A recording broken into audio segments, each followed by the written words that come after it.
Okay, moving on to the next slide. I'm going to show you guys a quick video on chemical change. And what I want you to do is, as the video's showing, I want you guys to remain silent. And then afterwards, you guys will have a minute to discuss any signs of a chemical change that you observed with this reaction. So let's get the video up and going here.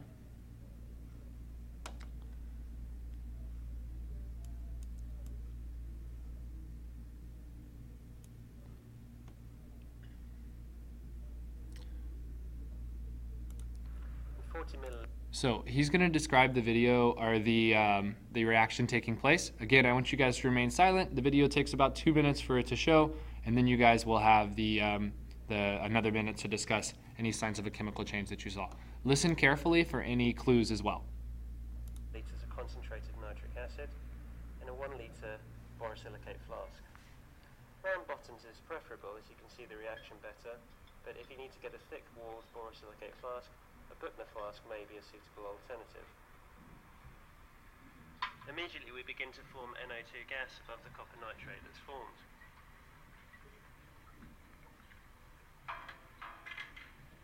I've got a delivery tube here that's feeding into a 1 liter flask of water. The glass wall is there to minimise diffusion of any of the toxic NO2 that doesn't dissolve, and as such you can perform this experiment without the use of the fume cupboard. As the reaction cools, the gases inside the flask will contract, drawing some water back from the conical flask. This is where additional steps have been taken to minimise risk. There's a small chance that the reaction flask could be damaged by the rapidly changing temperatures which follow the addition of the water. As such, if this experiment is performed in the open lab, both students and the demonstrator should be protected by safety screens. A trough or bowl is placed underneath to contain the mixture in case of any leaks. I've placed a small LED light in mine to help the camera pick up the colours. This is the cool part.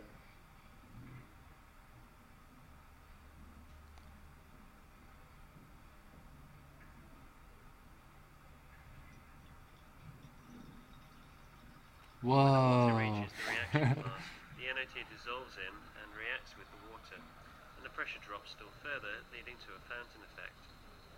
The colour goes from a greenish colour to a blue one as the incoming water ligates the copper.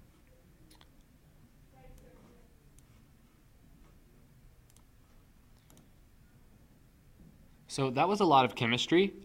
We haven't covered a lot of that chemistry yet. However, all I want you to discuss with your partner for the next minute is any signs of a chemical change that you observed. Go.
Okay, hopefully we all talked about these three aspects.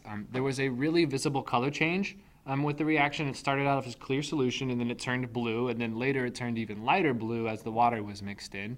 There was a formation of a gas. You should have seen that brown, noxious nitrogen dioxide gas that was being formed. It's actually very toxic. That's why it was in the sealed container, and he talked about keeping it in a fume hood. And then this part he kind of mentioned in passing. I'm not sure how well the volume transferred, but he talked about how the difference in temperature is one of the reasons that caused the fountain effect and the changing of the pressure. So we can talk more about this lab some other time if you're really curious about how it works, but we will approach this kind of chemistry later in the year. But hopefully you gathered those three signs of a chemical change from that chemical reaction. All right, I'm going to show you one more. It's much quicker.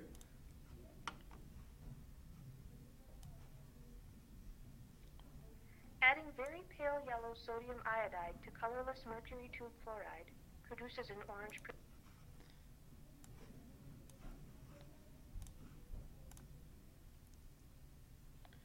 All right, now with your table, take 30 seconds and discuss the two signs of a chemical change that were observed there.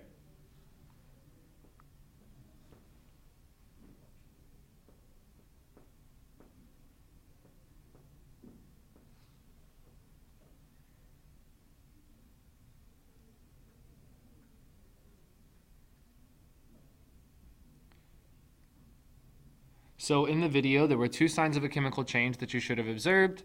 You should have observed that bright color change. It went from clear to a orange color, and that orange precipitate that was formed, I believe, is mercury iodide. So those are the two things that you should have observed.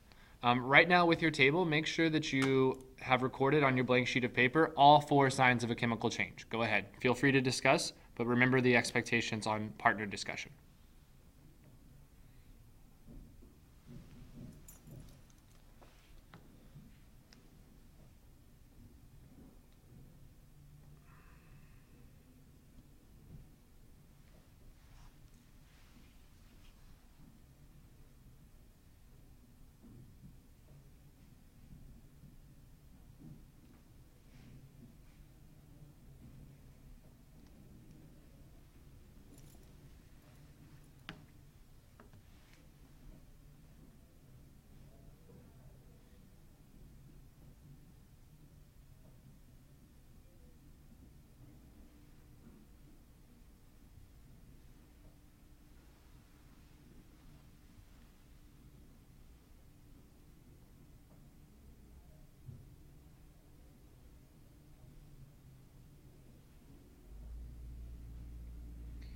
So the four signs of a chemical change that you should have ingrained in your brain at this point are absorbing or releasing energy, and that can be measured by a temperature change or a light being produced or a sound being produced, formation of a gas, which we saw in the video, as well as two examples of color change and formation of a precipitate. So these are the four signs of a chemical change that you need to know for the quiz today. Moving forward, we're going to play a little game show called Name That Particle. Hooray! It's a pretty simple game. Here's how it works. Without using your notes and using the information provided only on the slide, you're going to identify the type of particle. I'm going to adjust the instructions here. Instead of saying you may talk quietly at your tables, I want you to remain silent, and then when you know the answer, I want you to put your hand in the air. So I'm going to slowly reveal clues, and then you're going to put your hand in the air when you think you have it based on the clues. All right, so let's get started. The first particle is a form of electromagnetic radiation. So I'm going to give you 10 seconds to think about that. Which kind of particle am I talking about? Think, think, think.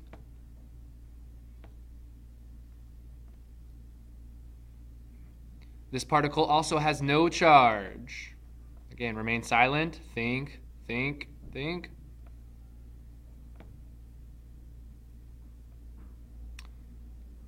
It has no mass.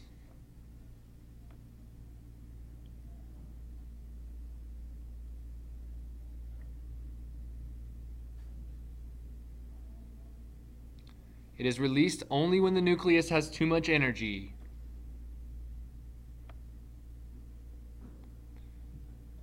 Hopefully right now everybody's hand is in the air, and we are talking about gamma particles. Oh, too early. Ha! It's a gamma particle. This is what a gamma particle looks like. I'm going to give you another 30 seconds. If you didn't know one piece of this information, I want you to draw a gamma particle, and I want you to write down any other pieces of information here that you feel like you need to know. 30 seconds starting now.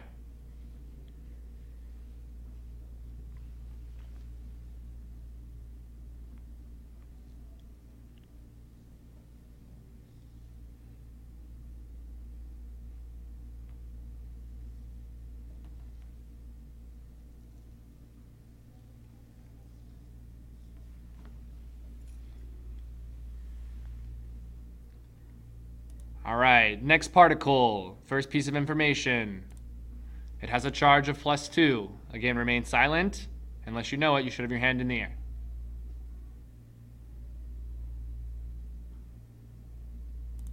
It is the weakest of the radioisotopes.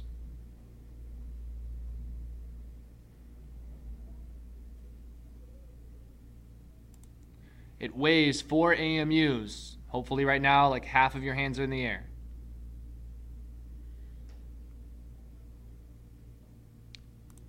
It is emitted when the atom's nucleus is too large.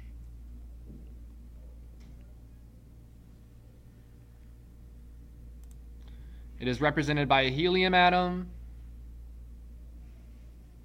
What type of particle are we talking about? It's an alpha particle. It can be represented two ways, with 4/2 and a helium particle, or 4/2 and the alpha particle. I'll give you 30 seconds to record any of this information that you didn't previously know.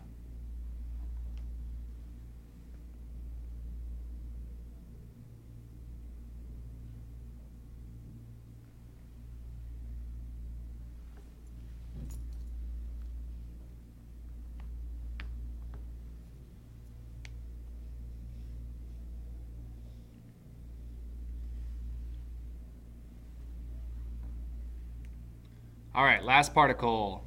It has a charge of -1.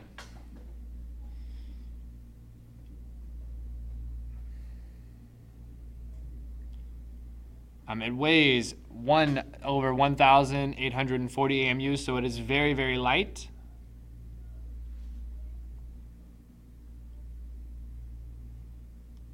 You can protect yourself from these particles with a plastic sheet.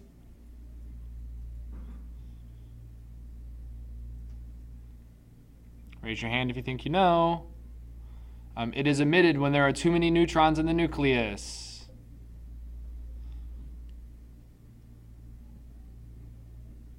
And lastly, it's a beta particle. So this is what a beta particle looks like. Again, I'll give you 30 seconds to write down any of this information that you may not have known before, or that you need to practice. You could be asked about any of these things on the quiz.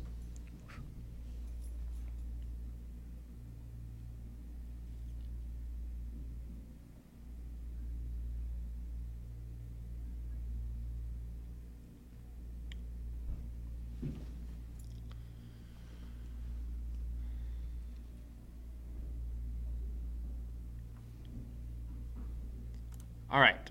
Last thing, you should have about 5 minutes until 20 minutes are left in class.